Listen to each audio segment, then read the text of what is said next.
Hi, I'm Esther from Swanborough Funerals. Many times I have people come up to me and ask me, I don't know how to help my friend through grief. And so what I thought I'd talk about today is how to do that. What I do know about grief is that you can't move over it, under it, or around it. One must move through grief. Grief and love are very much intertwined. I guess the most important thing if you're wanting to help your friend through grief is to be present for them. Just to be there for them just makes so much difference. Maybe it's a hug or a squeeze of the hand, or even sitting in silence, but them knowing that you're there is so important. I guess step number 2 would be to educate yourself on the signs of grief. So Elizabeth Kubler-Ross, a well-known author on grief, spoke about the 5 signs of grief.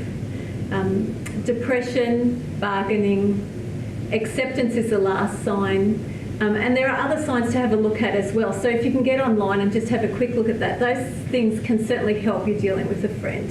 Another great tip in helping your friend through grief is, especially in those first stages when the funeral's being organised and there's lots of people coming to the home, is to create a safe, quiet space for them to go, away from all the hustle and the bustle. Certainly people want to come and they want to give their condolences, and there's lots of phone calls. So maybe have someone answer the calls on your friend's behalf and take notes and thank the people for their condolences.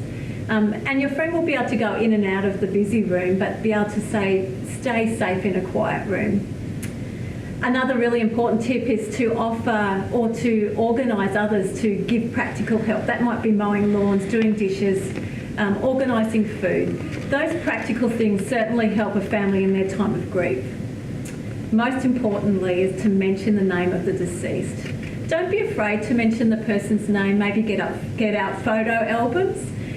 Talk about the memories and the good times that they shared with that person. That's a really important aspect of going through grief. Also remember that the human body reacts, has a physical reaction to grief. So that might be that they're not able to eat, they're sleepless, they can't sleep even though they're exhausted. That lethargy, that tiredness, feeling sick in the tummy, headaches, all those things are a physical reaction to deep grief.